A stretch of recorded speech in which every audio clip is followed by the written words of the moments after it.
Mettre en place un projet culturel et artistique pendant une pandémie, c'était un vrai défi.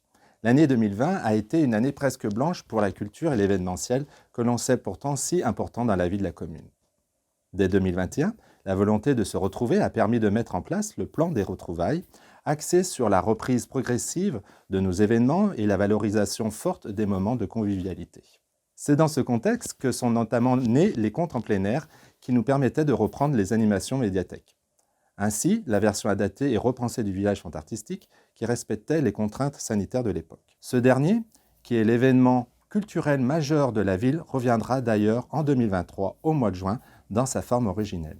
Ce sera le retour des déambulations dans les rues et des animations à chaque coin du centre-ville. Ce qui a marqué la délégation en début de mandat, c'est une ouverture à la culture au travers de l'art contemporain, rendu possible et visible grâce à la nouvelle salle des expositions et dans la salle des fêtes durant ces 2 dernières années. Je veux parler de Veduta. Veduta est tout d'abord une collaboration avec la Biennale d'art contemporain de Lyon. L'objectif principal est de rendre accessible l'art contemporain et de l'ouvrir à tous. Nous avons accueilli une première exposition en 2021, organisée conjointement avec le service politique de la ville et les équipes de Veduta et de la Biennale. Devant le succès de cette première édition, une seconde a été mise en place l'année dernière.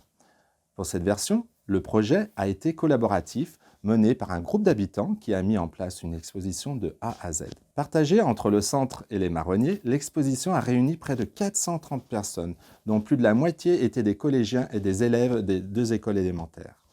Ce qui me permet de dire aujourd'hui que le pari est réussi.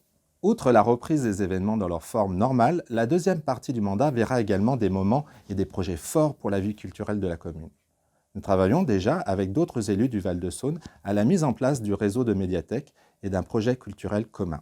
Je souhaiterais conclure en citant nos événements associatifs, le Forum des Assos ou encore le Forum Sport Nature, qui nous prouvent aussi que c'est la force du collectif qui permettent leur mise en place. Et ce collectif, c'est Pierre Theodorescu qui vous le racontera mieux que personne.